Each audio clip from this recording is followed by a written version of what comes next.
El Gran Gatsby. Capítulo 7. Un sábado por la noche, cuando la curiosidad sobre Gatsby había llegado al máximo, no se encendieron las luces de su casa y, de modo tan oscuro como había empezado, acabó su carrera como Trimalción. Solo poco a poco me di cuenta de que los automóviles que con expectación tomaban la curva en el camino de entrada apenas se detenían un instante y luego se alejaban disgustados. Preguntándome si no estaría enfermo, me acerqué a informarme. Un mayordomo con cara de indeseable y a quien no conocía me miró desde la puerta con aire torvo y desconfiado. ¿Está enfermo Mr. Gatsby? De eso nada, después de una pausa, resistiéndose y a regañadientes, añadió, señor. No lo veo por aquí, y estaba preocupado. Dígale que ha venido Mr. Keregua. ¿Quién? Preguntó, grosero. Keregua. Keregua. Muy bien, se lo diré. Y sin más pegó un portazo. Mi finlandesa me informó de que Gatsby había despedido a todos los criados de la casa hacía una semana y los había sustituido por otros que no iban ya al Washtag Village a que los tenderos los sobornaran, sino que hacían por teléfono pedidos muy moderados. El chico de la tienda de comestibles contaba que la cocina parecía una posilga y en el pueblo se había generalizado la opinión de que los recién llegados no eran criados en absoluto. Al día siguiente Gatsby me llamó por teléfono. ¿Te vas? Le pregunté. No, compañero. Me han dicho que has despedido al servicio. Necesitaba a gente que no anduviera con chismes. Daisy viene muy a menudo, por las tardes. Así que todo el caravanserrallo se había venido abajo como un castillo de naipes por una mirada de desaprobación de Daisy. Son gente a la que Wolfsheim quería ayudar. Son todos hermanos y hermanas. Llevaban un pequeño hotel. Ya. Daisy le había pedido que me llamara, ¿podía ir a comer mañana a casa de los Buchanan? Miss Baker también estaría allí. Media hora más tarde me llamó la propia Daisy y pareció aliviada cuando supo que iría. Algo iba a pasar, y, sin embargo, no creía que eligieran aquella ocasión para montar una escena, especialmente la escena horrorosa que Gatsby había ensayado en el jardín. El día siguiente fue abrasador, casi el último del verano y sin duda el más caluroso.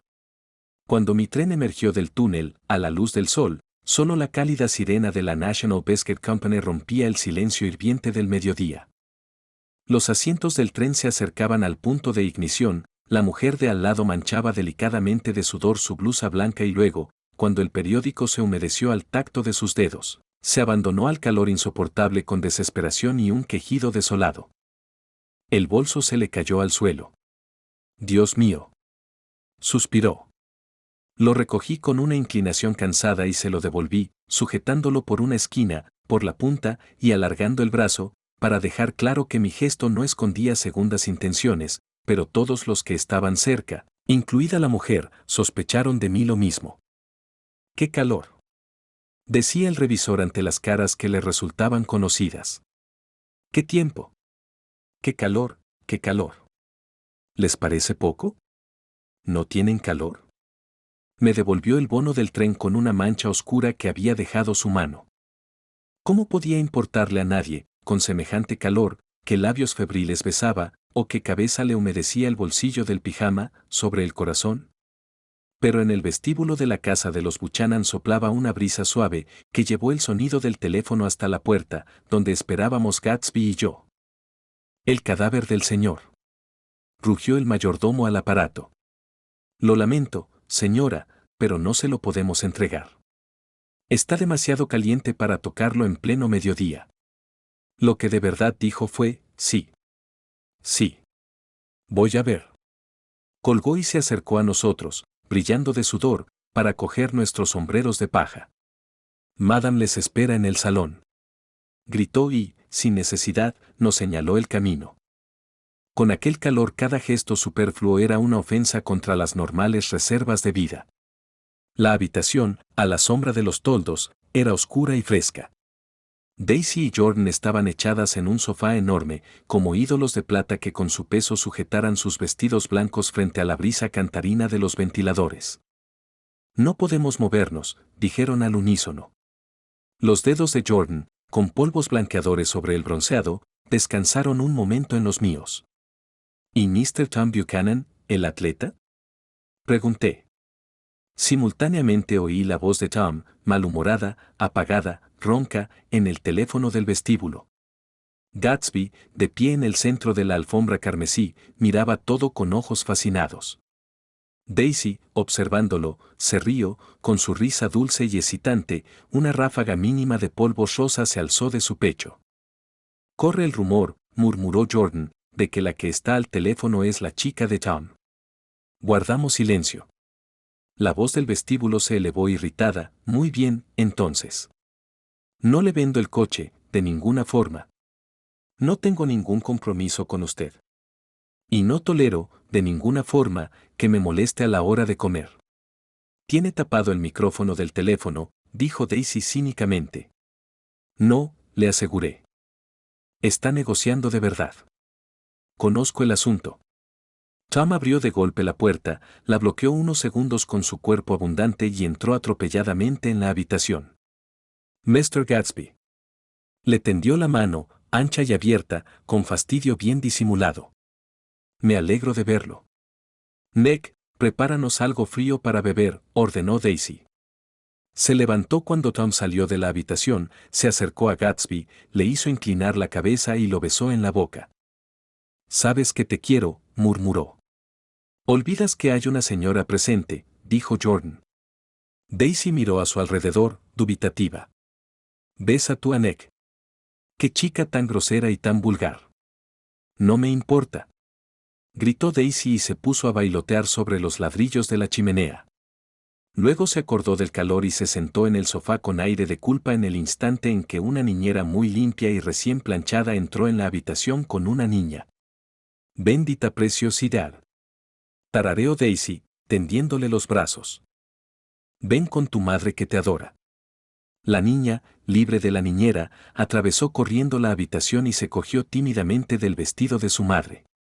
Mi bendita preciosidad. ¿Te ha llenado mamá de polvos tu precioso pelo rubio? Ponte derecha y di, ¿cómo estáis? Gatsby y yo nos inclinamos a coger la mano pequeñísima y reacia. Después Gatsby siguió mirando a la niña con sorpresa. Pienso que hasta entonces no había creído de verdad en su existencia.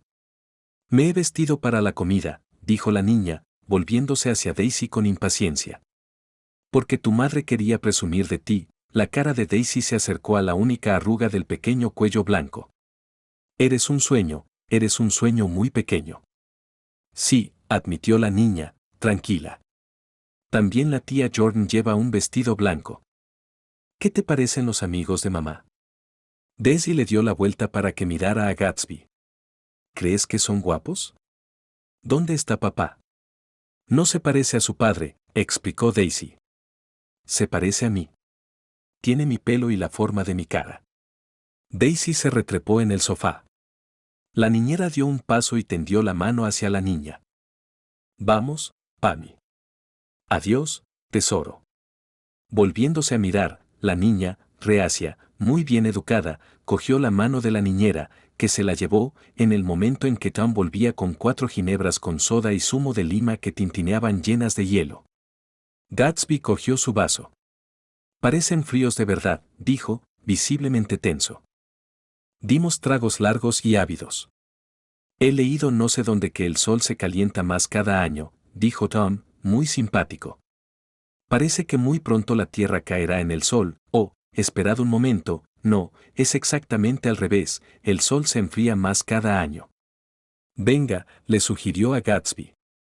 Me gustaría que viera la casa. Salí con ellos a la galería. Sobre el estrecho, verde, estancado en el calor, una vela minúscula se deslizaba muy despacio hacia aguas más frías.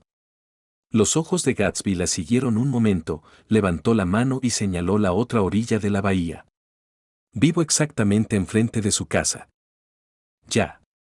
Miramos más allá de los macizos de rosas y el césped caliente y los desechos de algas que dejaban a lo largo de la costa los días irrespirables.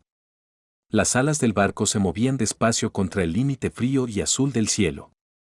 Ante nosotros se extendía el océano ondulado y las islas benditas y abundantes. Eso sí que es deporte, dijo Tom, asintiendo con la cabeza. Me gustaría pasar una hora en ese barco. Almorzamos en el comedor, en sombra, contra el calor, y bebimos alegría nerviosa con la cerveza fría. ¿Qué vamos a hacer esta tarde?, exclamó Daisy.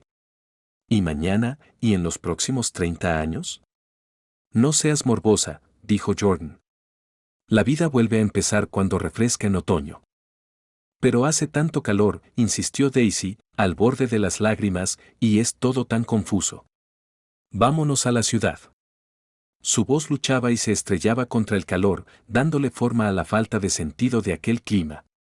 Tengo noticia de cuadras convertidas en garajes, le decía Tom a Gatsby, pero soy el primero que ha convertido un garaje en una cuadra. ¿Quién quiere ir a la ciudad?, preguntó Daisy insistentemente. La mirada de Gatsby voló hacia ella. Ah, exclamó Daisy, parece que no tienes calor. Sus ojos se encontraron y los dos se miraron, solos en el espacio. Con esfuerzo, Daisy bajó la vista hacia la mesa. Parece que nunca tienes calor, repitió. Le había dicho que lo quería, y Tom Buchanan lo vio. Estaba atónito. Se le entreabrió la boca y miró a Gatsby y luego a Daisy, como si acabara de reconocer a una amiga de hacía mucho tiempo. ¿Te pareces al hombre del anuncio?, continuó Daisy con inocencia. Ya sabes, el anuncio del hombre, muy bien, la interrumpió Tom inmediatamente. Estoy dispuesto a ir a la ciudad, por supuesto. Venga, nos vamos todos a la ciudad. Se levantó, y sus ojos relampagueaban entre Gatsby y su mujer. Nadie se movió. Venga. Estaba empezando a perder la paciencia. ¿Qué pasa ahora? Si vamos a ir a la ciudad, en marcha. La mano, que le temblaba por el esfuerzo de controlarse, le acercó a los labios los restos del vaso de cerveza. La voz de Daisy nos obligó a levantarnos y a salir al incandescente camino de grava. ¿Ya nos vamos?, objetó. ¿Así? ¿No podemos ni fumarnos un cigarrillo antes? Todo el mundo ha fumado en la comida. Ay, vamos a divertirnos, imploró Daisy. Hace demasiado calor para pelearse. Tom no respondió. Lo que tú mandes, dijo Daisy. Vamos, Jordan. Subieron a arreglarse mientras los tres hombres arrastrábamos los pies por las piedras calientes. La curva plateada de la luna flotaba ya en el cielo, al oeste.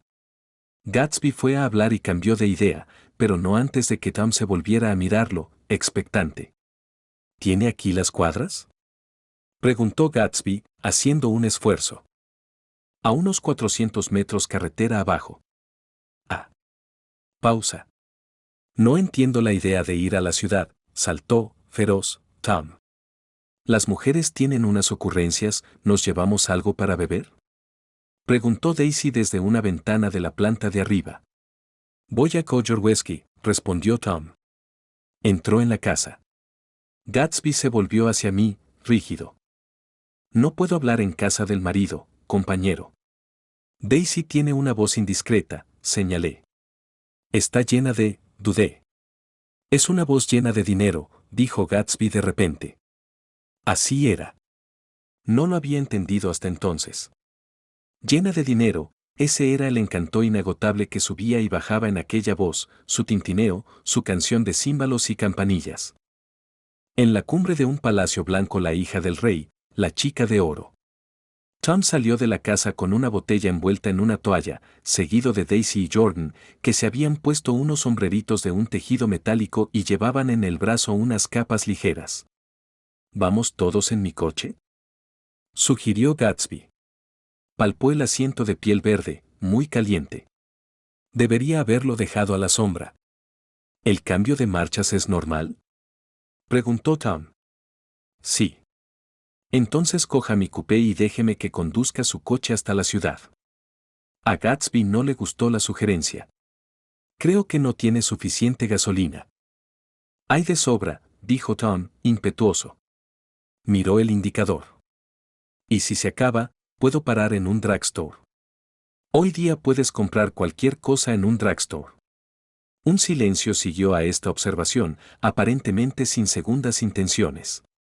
Daisy miró a Tom frunciendo las cejas y una expresión indefinible, a la vez irremediablemente extraña y vagamente reconocible, como si yo solo hubiera oído las palabras que la describían, pasó por la cara de Gatsby. Vamos, Daisy, dijo Tom, empujándola hacia el coche de Gatsby. Te llevaré en este carromato de circo. Abrió la puerta, pero Daisy eludió el círculo de su brazo. Lleva a Nicky Jordan. Nosotros te seguiremos en el coupé. Se acercó a Gatsby y le tocó la chaqueta. Jordan, Tom y yo nos sentamos en el coche de Gatsby, los tres delante. Tom tanteó el embrague y la palanca de cambios que no conocía y salimos disparados hacia el calor oprimente, perdiendo de vista a los que quedaban atrás. ¿Os habéis fijado?, preguntó Tom. ¿En qué? Me miró con intensidad, dándose cuenta de que Jordan y yo lo sabíamos todo. ¿Creéis que soy imbécil, no?, sugirió. A lo mejor lo soy, pero a veces tengo un instinto especial que me dice lo que debo hacer. Puede que no lo creáis, pero la ciencia. Cayó. La situación de emergencia inmediata se le impuso, apartándolo del borde del abismo teórico. He hecho una pequeña investigación sobre el tipo S, continuó. Y, si hubiera sabido, habría profundizado más. ¿Quieres decir que has ido a una medium?, preguntó Jordan de broma. ¿Cómo? Nos miraba confundido mientras reíamos. ¿Una medium? A preguntarle por Gatsby. Gatsby. No, no he ido. He dicho que he hecho una pequeña investigación sobre su pasado. Y has descubierto que estudió en Oxford, dijo Jordan, colaborando. Oxford. Exclamó, incrédulo. ¡Qué estupidez! Y lleva un traje rosa. Pero ha estudiado en Oxford. En Oxford, Nuevo México, Tom lanzó un bufido de desprecio, o en algún sitio por el estilo. Dime, Tom. Si eres tan snob, ¿por qué lo has invitado a comer?, preguntó Jordan de mal humor. Lo ha invitado Daisy, lo conoció antes de casarnos. Dios sabe dónde. Ahora los tres estábamos irritables porque pasaban los efectos de la cerveza y, dándonos cuenta, viajamos un rato en silencio. Cuando aparecieron al fondo de la carretera los ojos descoloridos del Dr. T. J. Eckleburg, recordé el aviso de Gatsby sobre la gasolina. Tenemos suficiente para llegar a la ciudad, dijo Tom. Pero hay ahí mismo una estación de servicio, objetó Jordan. No quiero quedarme parada en este horno. Tom, impaciente, usó los dos frenos a la vez y nos deslizamos hasta un rincón árido y polvoriento bajo el letrero donde se leía Wilson. Al cabo de unos segundos el propietario surgió del interior del garaje y lanzó una mirada vacía al coche. «Gasolina», gritó Tom, brutal. ¿Para qué cree que hemos parado? ¿Para admirar el paisaje? Estoy enfermo, dijo Wilson sin moverse. Llevo enfermo todo el día. ¿Qué le pasa? Estoy agotado. Bueno, ¿me sirvo yo?, preguntó Tom. Por teléfono parecía estar perfectamente. Wilson dejó con esfuerzo la sombra y el apoyo de la puerta y, respirando con dificultad, quitó el tapón del depósito. A la luz del sol tenía la cara verde. No era mi intención molestarlo durante el almuerzo, dijo. Pero necesito dinero rápido y quería saber qué piensa hacer con su coche viejo. ¿Le gusta este?, preguntó Tom. Lo compré la semana pasada. Es estupendo, amarillo, dijo Wilson, mientras se afanaba con la manivela del surtidor. ¿Quiere comprarlo? Es demasiado, Wilson sonrió débilmente. No, pero al otro podría sacarle algún dinero. ¿Y para qué necesita dinero con tanta urgencia? Llevo aquí demasiado tiempo. Quiero irme. Mi mujer y yo queremos irnos al oeste. Su mujer quiere irse, exclamó Tom, muy sorprendido. Lleva hablando de eso 10 años, se apoyó un instante en el surtidor, protegiéndose los ojos del sol. Y ahora se va a ir quiera o no quiera. Me la pienso llevar. El cupé nos pasó a toda velocidad con un torbellino de polvo y el centelleo de una mano que saludó. ¿Cuánto le debo?, preguntó Tom con voz desagradable. He notado algo raro estos últimos días, señaló Wilson. Por eso me quiero ir. Y por eso lo he molestado con lo del coche. ¿Cuánto le debo? $1.20. El calor despiadado empezaba a aturdirme y me sentí mal unos segundos hasta que comprendí que Wilson no sospechaba de Tom. Había descubierto que Myrtle llevaba algún tipo de vida al margen del matrimonio, en otro mundo, y el golpe lo había puesto físicamente enfermo. Miré a Wilson y luego a Tom, que había hecho un descubrimiento paralelo una hora antes, y se me ocurrió que no existe diferencia entre los hombres, ni de inteligencia ni de raza, tan profunda como la diferencia entre los enfermos y los sanos. Wilson estaba tan enfermo que parecía culpable, imperdonablemente culpable, como si acabara de dejar embarazada a una pobre chica. Le venderé el coche, dijo Tom. Se lo mandaré mañana por la tarde. Aquel sitio tenía siempre algo inquietante, incluso a la luz clara de la tarde, y volví la cabeza como si me hubieran avisado de que algo acechaba a mi espalda. Sobre los montones de ceniza los ojos gigantescos del Dr. T. J. Eckleburg seguían vigilantes, pero, al cabo de un momento, me di cuenta de que otros ojos nos miraban con especial intensidad a menos de 6 metros de distancia. En una de las ventanas de la planta superior del garaje las cortinas se habían movido, entreabriéndose, y Myrtle Wilson miraba hacia el coche.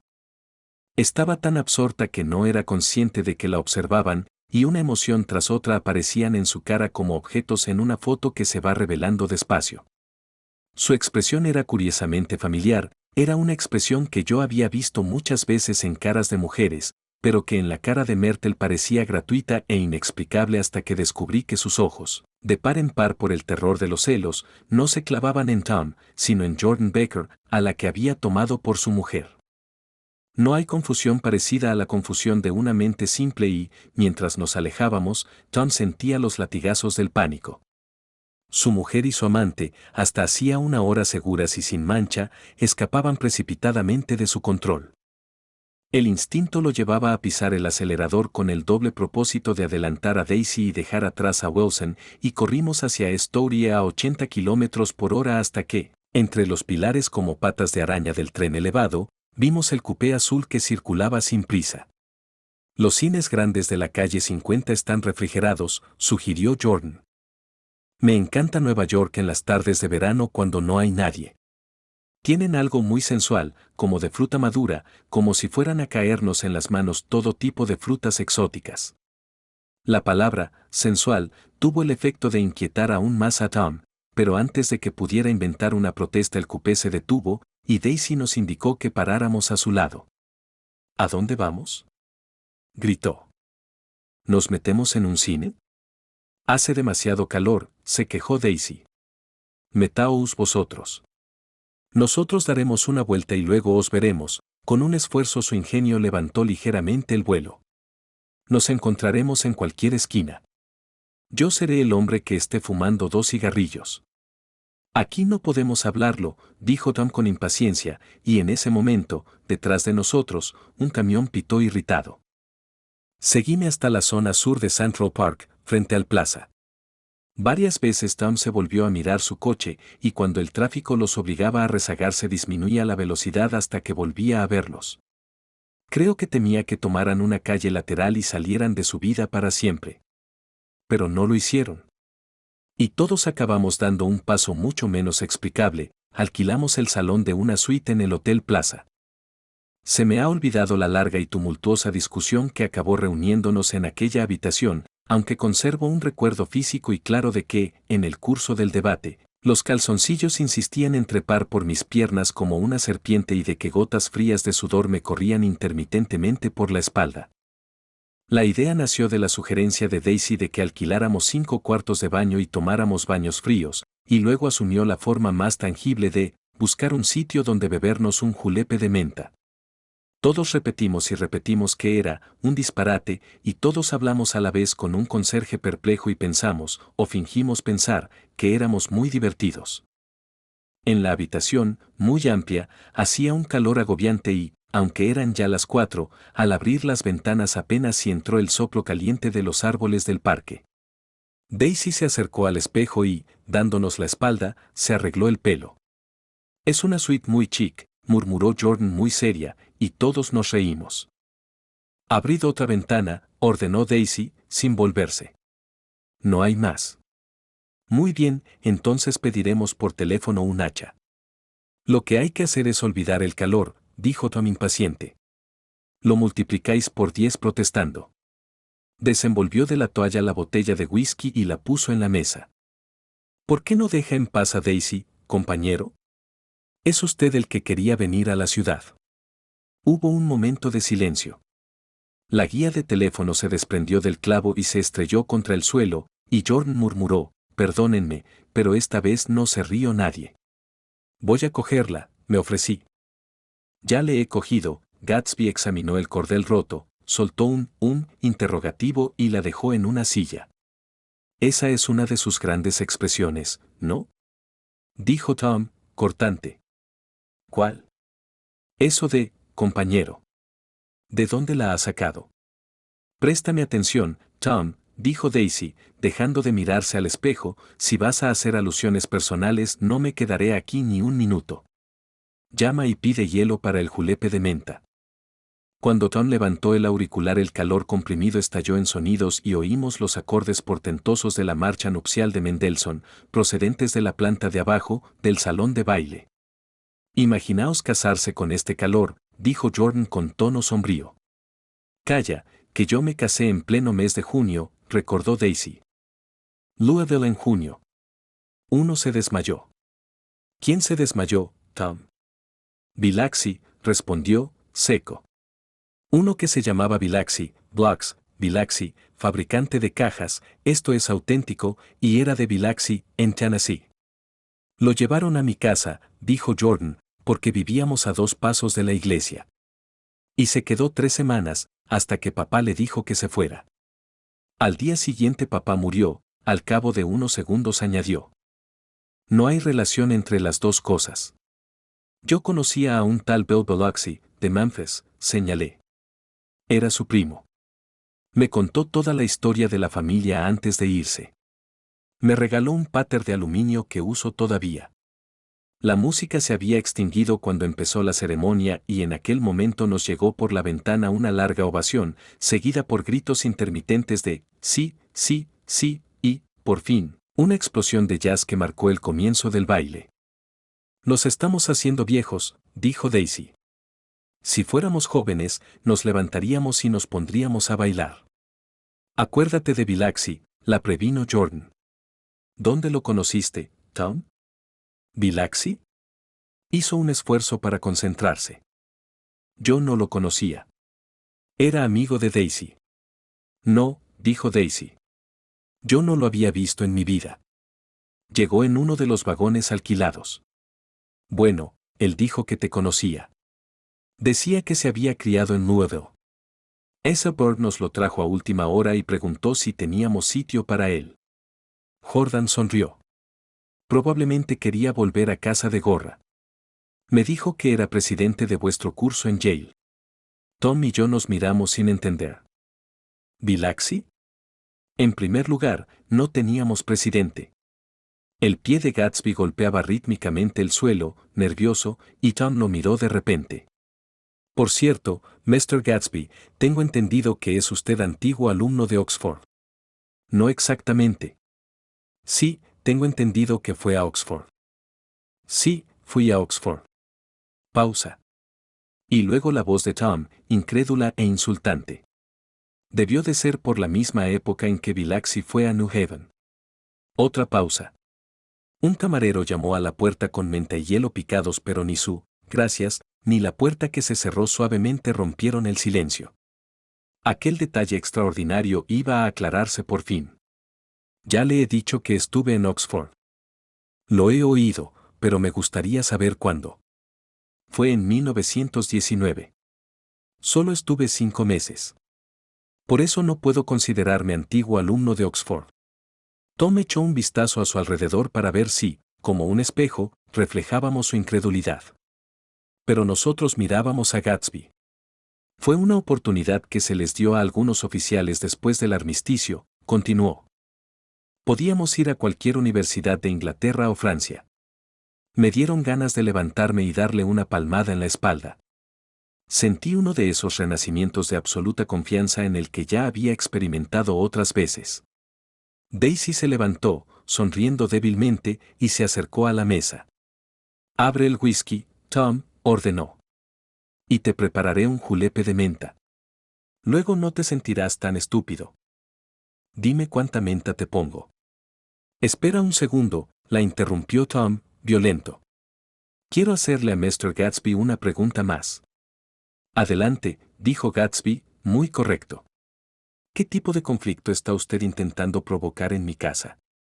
Por fin hablaban abiertamente y Gatsby parecía satisfecho. «No está provocando ningún conflicto», Daisy miró con desesperación a uno y a otro. «Lo estás provocando tú. Por favor, contrólate un poco». «¿Qué me controle?», repitió Tom, incrédulo. «Supongo que la última moda es sentarte y dejar que un don nadie de no sé dónde enamore a tu mujer. Bueno, si la idea es esa, no contéis conmigo. Hoy día se empieza por despreciar la vida de familia y la institución familiar, y el siguiente paso será tirar todo por la borda y permitir los matrimonios entre blancos y negros». En la euforia de sus apasionados despropósitos, ya se veía defendiendo solo la última barrera de la civilización. «Aquí todos somos blancos», murmuró Jordan. «Sé que no resulto demasiado simpático. No doy grandes fiestas. Supongo que tienes que convertir tu casa en una posilga para tener amigos en el mundo moderno». Aunque me había puesto de mal humor, como todos, sentía verdaderas tentaciones de reírme cada vez que Tom abría la boca. Su transición de libertino a mojigato había sido perfecta. «Tengo algo que decirle, compañero», empezó Gatsby. Pero Daisy le adivinó la intención. «Basta, por favor». Lo interrumpió con un gesto de impotencia. «Por favor, vámonos a casa». «¿Por qué no nos vamos todos a casa?». «Es una buena idea», me levanté. «Vamos, Tom». «A nadie le apetece una copa. Quiero saber lo que Mr. Gatsby tiene que decirme». «Su mujer no lo quiere», dijo Gatsby. «Nunca lo ha querido. Me quiere a mí». «Usted debe de estar loco», exclamó Tom automáticamente. Gatsby se puso en pie de un salto, tenso por la emoción. «¿Nunca lo ha querido, lo oye?», gritó. «Solo se casó con usted porque yo era pobre y estaba cansada de esperarme. Fue un terrible error, pero en su corazón nunca ha querido a nadie, solo a mí». En ese momento Jordan y yo intentamos irnos, pero Tom y Gatsby, compitiendo en firmeza, insistieron en que nos quedáramos, como si ninguno de los dos tuviera nada que esconder y fuera un privilegio compartir indirectamente sus emociones. «Siéntate, Daisy», Tom buscaba, sin éxito, un tono paternal. «¿Qué ha pasado? Quiero saberlo todo». «Ya le he dicho lo que ha pasado», dijo Gatsby. «Durante 5 años. Y usted no lo sabía».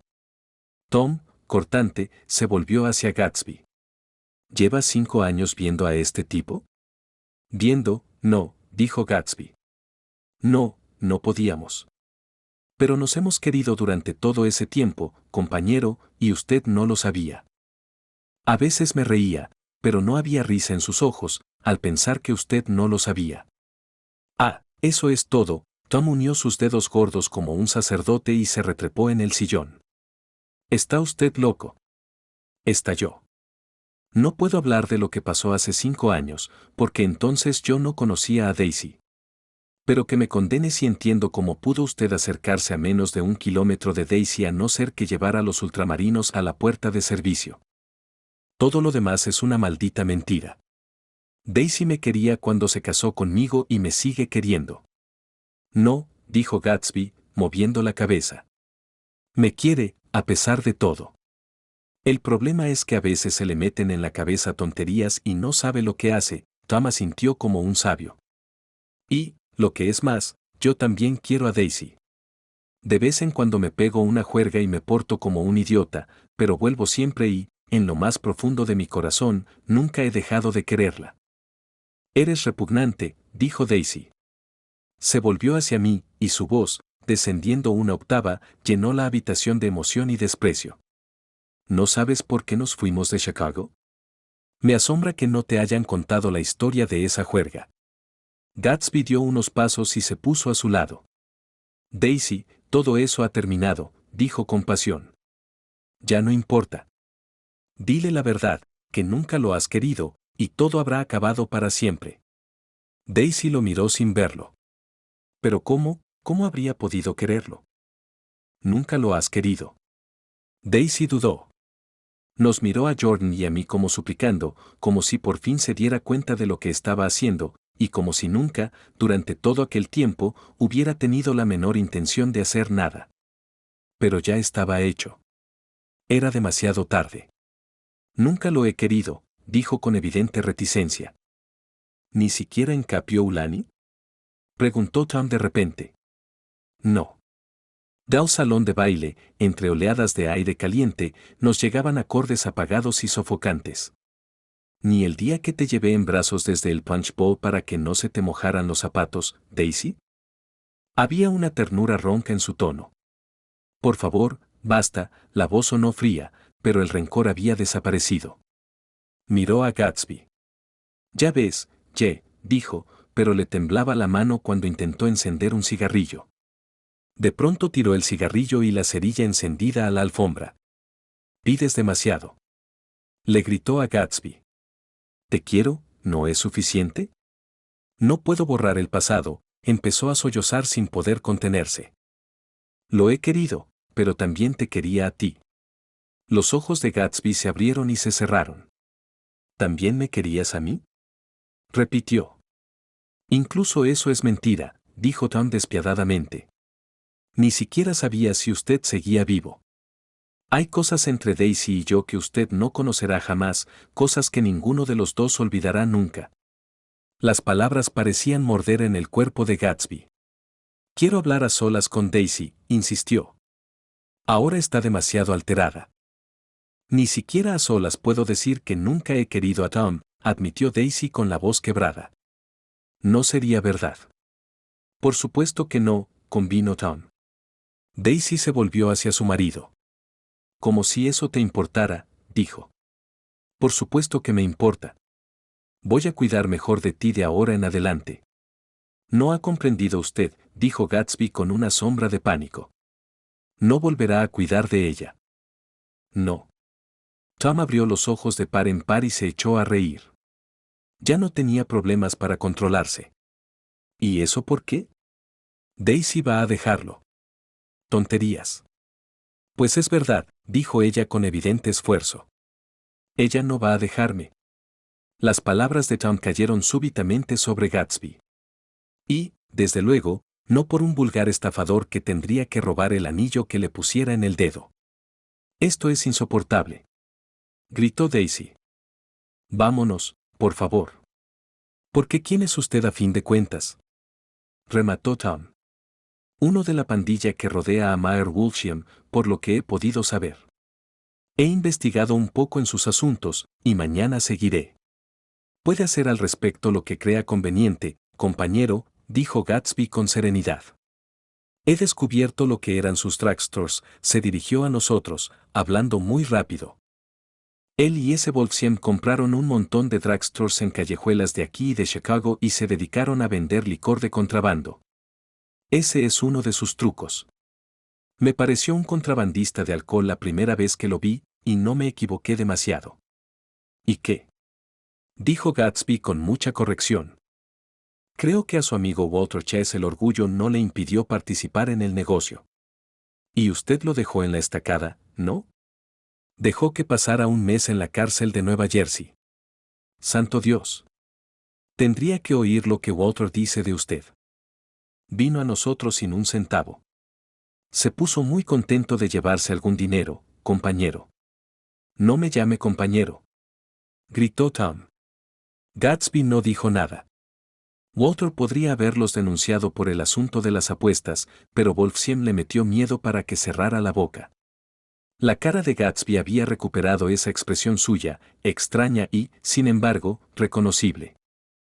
El negocio de los drugstores solo era calderilla, continuó tan despacio, pero ahora lleva entre manos algo de lo que Walter no se atreve a hablarme. Observé a Daisy, que clavaba los ojos, aterrada, en Gatsby o en su marido, y a Jordan, que había empezado a mantener en equilibrio sobre el mentón un objeto invisible pero absorbente. Luego me volví hacia Gatsby y me asustó su expresión. Parecía, y lo digo con absoluto desprecio hacia las calumnias que se oían en su jardín, haber matado a alguien. Por un momento la expresión de su cara habría podido ser descrita de ese modo fantástico. Pasó ese momento, y Gatsby empezó a hablar con Daisy muy nervioso, negándolo todo, defendiendo su nombre de acusaciones que nadie había hecho.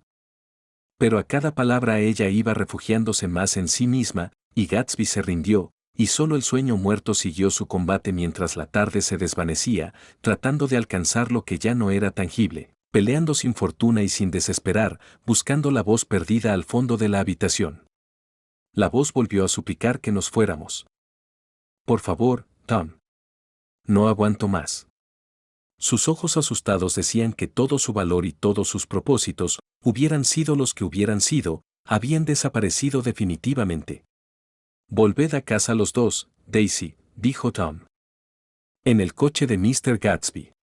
Daisy miró a Tom, alarmada, pero él insistió con magnánimo desprecio, adelante.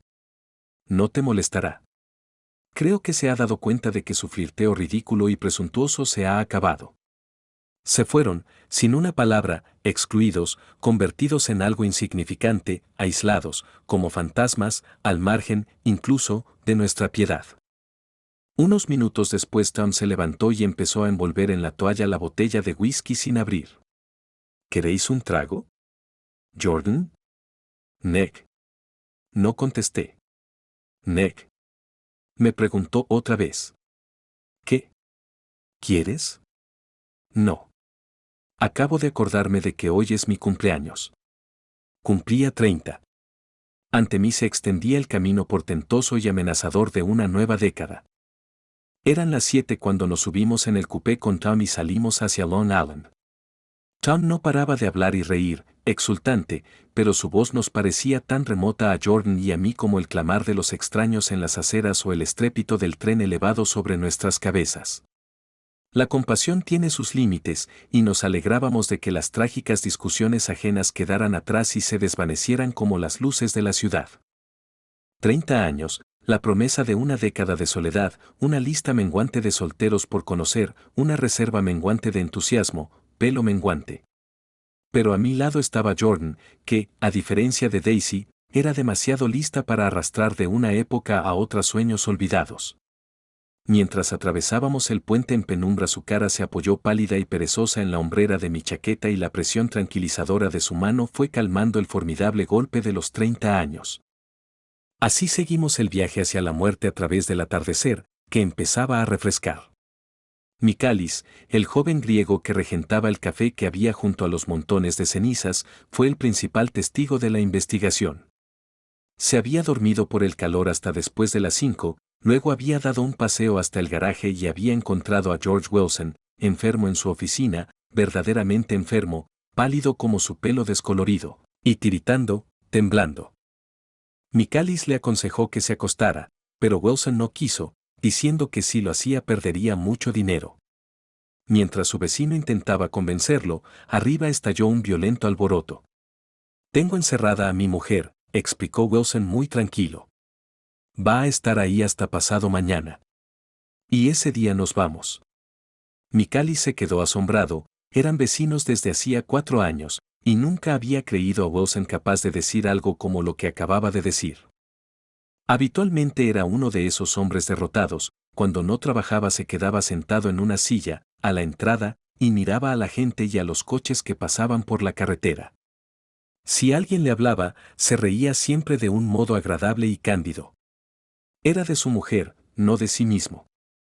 Y, como es natural, Michalis intentó averiguar qué había sucedido. Pero Wilson no decía una palabra y lanzaba sobre su vecino extrañas miradas recelosas y le preguntaba qué había hecho a determinadas horas determinados días. Michalis empezaba a sentirse molesto cuando pasaron unos trabajadores por la puerta camino del restaurante y aprovechó la oportunidad para irse, con la intención de volver más tarde. Pero no volvió. Cree que se le olvidó. Cuando volvió a salir, Poco después de las 7, recordó la conversación porque oyó los gritos indignados de Mistress Wilson en la planta baja del garaje. «Pégame». La oyó gritar. «Tírame al suelo y pégame, cobarde asqueroso, miserable». Un momento después se lanzó a la oscuridad de la calle, agitando los brazos y chillando, y antes de que Michalis pudiera moverse de su puerta todo había terminado. El coche de la muerte, como lo llamaron los periódicos, no paró, salió de la noche cada vez más cerrada, titubeó trágicamente un instante y desapareció en la curva más próxima. Michalis no estaba seguro del color, al primer policía le dijo que era verde claro. Otro coche, que iba en dirección a Nueva York, se detuvo casi 100 metros más allá y su conductor se apresuró a volver donde Myrtle Wilson, después de perder la vida violentamente, había quedado de rodillas en la carretera y mezclaba su sangre espesa y oscura con el polvo. Ese hombre y Michalis llegaron los primeros, pero cuando le rompieron y abrieron la blusa, todavía húmeda de sudor, vieron que el pecho izquierdo, suelto, se movía como un colgajo, y no era necesario intentar oír los latidos del corazón. La boca se le había abierto de par en par, con las comisuras ligeramente desgarradas, como si le hubiera resultado traumático liberar la tremenda vitalidad que había acumulado durante tanto tiempo. Vimos a los 3 o 4 automóviles y al grupo de gente cuando todavía estábamos a cierta distancia. «Un accidente», dijo Tom. «Eso es bueno. Por fin Wilson tendrá algo de trabajo». Disminuyó la velocidad, aunque aún no tenía intención de detenerse, hasta que, más cerca, las caras enmudecidas y reconcentradas de la gente en la puerta del garaje lo obligaron a frenar automáticamente. «Vamos a echar un vistazo», dijo, inseguro, «solo un vistazo». Tomé conciencia en ese momento de un sonido sordo y quejumbroso que brotaba sin cesar del garaje, un sonido que, cuando nos bajamos del coupé y nos acercábamos a la puerta, se convirtió en las palabras, Dios mío», susurradas una y otra vez en una especie de estertor. «Aquí ha pasado algo grave», dijo Tom, preocupado. Se puso de puntillas para mirar por encima de un círculo de cabezas el interior del garaje, iluminado por una solitaria luz amarilla que, protegida por una rejilla metálica, pendía del techo. Su garganta emitió entonces un sonido ronco y, a empujones, se abrió paso con la potencia de sus brazos. El círculo volvió a cerrarse entre un enérgico murmullo de protesta y por un momento no pude ver nada. Luego llegó más gente, se rompió la fila y, de pronto, a Jordan y a mí nos empujaron al interior. El cuerpo de Myrtle Wilson, cubierto por una manta sobre la que habían echado otra manta, como si hubiera sentido frío aquella noche de calor, yacía sobre una mesa de trabajo, junto a la pared, y Tom, dándonos la espalda, se inclinaba sobre él, inmóvil. A su lado un policía de tráfico, sudando y corrigiendo mucho, apuntaba nombres en un cuaderno. Al principio no podía localizar la fuente de las palabras y los gemidos agudos que resonaban clamorosamente en el garaje sin muebles, y luego vi a Wilson, en el umbral de su oficina, de pie en el único escalón, bamboleándose, agarrado a las jambas de la puerta con las 2 manos. Un hombre le hablaba en voz baja y, de vez en cuando, intentaba ponerle una mano en el hombro, pero Wilson ni oía ni veía. Bajaba muy despacio los ojos, de la luz que pendía del techo a la mesa y su carga junto a la pared, para volver con un espasmo a la luz, sin dejar de emitir nunca su grito agudo y terrible, «Dios mío! Dios mío! Dios mío». De pronto, como sobresaltado, Tom levantó la cabeza y, después de recorrer el garaje con una mirada vidriosa, le masculló algo incoherente al policía. «M-A-V», decía el policía en ese momento, «O, no, R», corrigió el hombre. «M-A-V-R-O, présteme atención», murmuró Tom, feroz. «R», dijo el policía, «O-G-G», alzó la mirada cuando la ancha mano de Tom cayó de repente sobre su hombro. «¿Qué quiere, amigo? ¿Qué ha pasado? Eso es lo quiero saber». «La pilló un coche. La mató en el acto». «La mató en el acto», repitió Tom, con la mirada perdida. Salió corriendo a la carretera. Ese hijo de puta ni siquiera paró el coche. «Había 2 coches», dijo Michalis. «Uno que iba y otro que venía, ¿me entiende?» «¿Qué iba a dónde?», preguntó el policía con mucho interés. cada uno en una dirección. Bueno, ella. La mano se levantó hacia las mantas pero se detuvo a medio camino y volvió a caer a lo largo del costado. Ella salió corriendo y el coche que venía de Nueva York le dio de lleno. Iba a 50 o 60 kilómetros por hora. ¿Cómo se llama este sitio?, preguntó el agente. No tiene nombre. Se acercó un negro pálido, bien vestido. Era un coche amarillo, dijo, amarillo y grande. Nuevo. ¿Vio usted el accidente?, preguntó el policía. No, pero el coche pasó a mi lado en la carretera. Iba a más de 60. Iba a 80 o 90. Venga y dígame su nombre. Ahora, silencio. Quiero apuntar su nombre. Algunas palabras de la conversación debieron de llegarle a Wilson, que se bamboleaba en la puerta de la oficina, porque de repente un nuevo tema cobró voz entre sus gritos gemebundos. No hace falta que me diga cómo era el coche. Sé cómo era. Miré a Adam y vi que se le tensaban bajo la chaqueta los músculos de la espalda. Fue hacia donde estaba Wilson y, deteniéndose ante él, lo cogió con fuerza por los brazos. Tiene que sobreponerse, dijo con brusquedad, para tranquilizarlo. Los ojos de Wilson repararon en Tom. Se levantó sobre la punta de los pies y, si Tom no lo hubiera sujetado, se habría desplomado de rodillas. Oiga, dijo Tom, zarandeándolo. Acabo de llegar de Nueva York hace un momento. Le traía el coupé del que habíamos hablado. El coche amarillo que yo conducía esta tarde no es mío. ¿Me oye? No lo he visto en toda la tarde. El negro y yo éramos los únicos que estábamos lo suficientemente cerca para oír lo que decía Tom, pero el policía captó algo en el tono de la voz y nos miró con ojos hostiles. ¿Qué pasa ahí?, preguntó. Soy amigo suyo. Tom volvió la cabeza, pero sus manos siguieron sosteniendo con firmeza el cuerpo de Wilson. Dice que conoce el coche del accidente. Ha sido un coche amarillo. Por algún instinto indeterminado el policía consideró sospechoso a Tom. ¿Y de qué color es su coche? Azul. Es un coupé. Hemos llegado directamente de Nueva York, dije. Uno que durante un tramo nos había seguido con su coche confirmó lo que yo decía, y el policía dio media vuelta. A ver si ahora puedo escribir correctamente su nombre. Cogiendo a Wilson como un muñeco, Tom lo metió en la oficina, lo sentó en una silla y volvió. Por favor, que alguien venga a hacerle compañía, soltó con verdadera autoridad. Se mantuvo vigilante hasta que los dos hombres que estaban más cerca intercambiaron una mirada y entraron de mala gana en el cuarto. Tom cerró entonces la puerta, bajó el único escalón y evitó mirar hacia la mesa del garaje. Cuando pasó a mi lado, murmuró: «Vámonos». Tímidamente, pero con la autoridad de los brazos de Tom para abrirnos paso, avanzamos a través del grupo de gente, que seguía aumentando, y dejamos atrás a un médico que llegaba a toda prisa con su maletín en la mano, y al que habían llamado media hora antes en un arranque de disparatada esperanza. Tom condujo despacio hasta que pasamos la curva. Entonces pisó a fondo el acelerador y el coupé se adentró en la noche a toda velocidad. Poco después oí un sollozo ronco, contenido, y vi que las lágrimas le corrían por la cara. «Maldito cobarde hijo de puta», gimoteó. Ni siquiera paró. La casa de los Buchanan flotó de improviso hacia nosotros a través del rumor y la oscuridad de los árboles.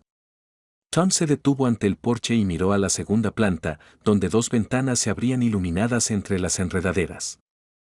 «Daisy está en casa», dijo. Mientras nos apeábamos del coche, me miró y arrugó la frente. «Debería haberte dejado en Wastag, Nick. Esta noche no podemos hacer nada». Había sufrido un cambio y hablaba con gravedad y decisión. Recorríamos a la luz de la luna el sendero de grava que lleva al porche, y Tom liquidó la situación con un par de frases concluyentes. «Pediré un taxi por teléfono para que te lleve a casa y, mientras lo esperas, lo mejor es que vayas con Jordan a la cocina para que os preparen algo de cena, si te apetece». Abrió la puerta. «Pasad». «No, gracias. Pero te agradeceré que me pidas un taxi. Esperaré fuera». Jordan me puso la mano en el brazo. «¿No quieres entrar, Nick?».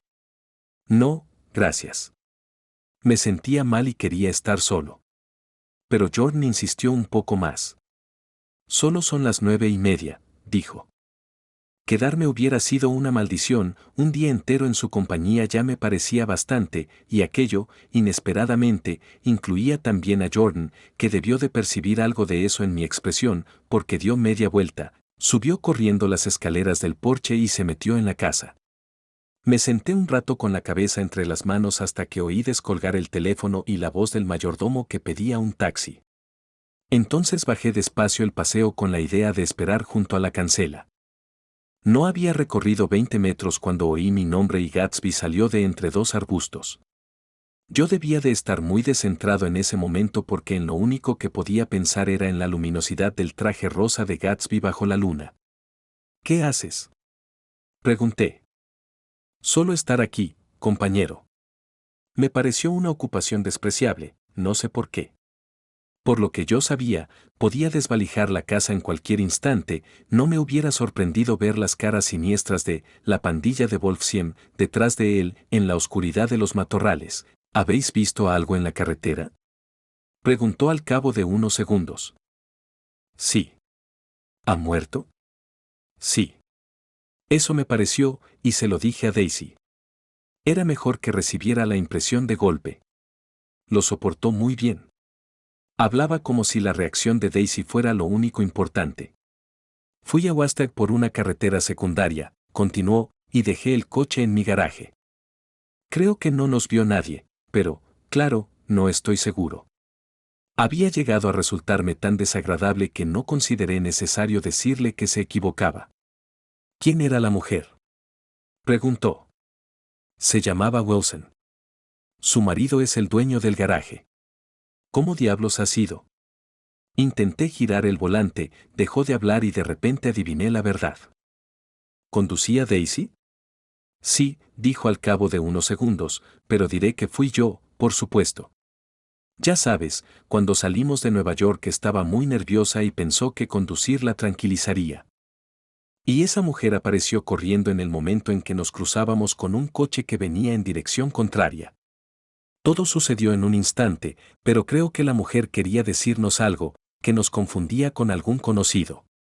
Bueno, Daisy giró primero hacia el otro coche para esquivar a la mujer, pero entonces perdió los nervios y volvió a girar. En el momento en que mi mano alcanzaba el volante, sentí el impacto. Debió de matarla en el acto. La destrozó. No me lo cuentes, compañero, hizo un gesto de dolor. Bueno, Daisy aceleró. Traté de hacer que parara, pero ella no podía, así que tiré del freno de mano. Entonces se echó entre mis brazos y ya seguí conduciendo yo. Mañana estará bien, añadió enseguida. Voy a esperar aquí por si trata de molestarla por lo que ha pasado esta tarde, tan desagradable. Se ha encerrado con llave en su habitación y, si él intenta alguna brutalidad, encenderá y apagará la luz varias veces. Tom no la tocará, dije. No piensa en ella. No me fío de él, compañero. ¿Cuánto tiempo vas a esperar? Toda la noche, si es necesario. Por lo menos, hasta que se acuesten todos. Vi entonces el asunto desde otra perspectiva. Supongamos que Tom descubría que la que conducía era Daisy. Podía intuir alguna conexión, cualquier cosa. Miré hacia la casa, había 2 o 3 ventanas con luz y, en el segundo piso, el resplandor rosa de la habitación de Daisy. Espera aquí, le dije a Gatsby. Voy a ver si hay alguna señal de jaleo. Volví bordeando el césped, crucé sin hacer ruido el sendero de grava y subí de puntillas los escalones de la galería. Las cortinas de la sala de estar estaban abiertas y comprobé que no había nadie en la habitación. Pasando el porche donde habíamos cenado aquella noche de junio 3 meses antes, llegué a un pequeño rectángulo de luz que imaginé la ventana de la antecocina. La persiana estaba echada, pero descubrí una rendija en el alféizar.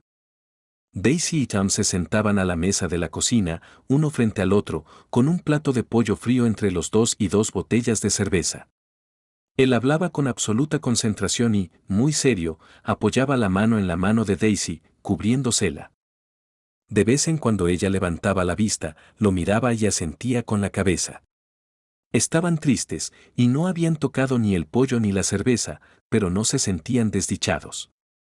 Había en la escena un aire de intimidad, de naturalidad, y cualquiera los hubiera tomado por dos conspiradores. Cuando salía de puntillas del porche, oí mi taxi, que se acercaba a la casa por la carretera a oscuras. Gatsby esperaba en el sendero, donde lo dejé. ¿Está todo tranquilo?, me preguntó, preocupado. Sí, está todo tranquilo, titubeé. Sería mejor que te vinieras a casa, a dormir. Dijo que no con la cabeza. Esperaré aquí hasta que Daisy se acueste. Buenas noches, compañero. Metió las manos en los bolsillos de la chaqueta y volvió a escudriñar celosamente la casa, como si mi presencia manchara lo sagrado de su misión de centinela. Así que me fui y lo dejé allí, a la luz de la luna, vigilando la nada. Si estás disfrutando de este audiolibro, te invitamos a darle me gusta al video y suscribirte a nuestro canal. Tu apoyo es fundamental para seguir compartiendo más contenido como este. No te pierdas las próximas entregas y continúa disfrutando de los emocionantes audiolibros en nuestro canal. Gracias por ser parte de nuestra comunidad de amantes de la lectura.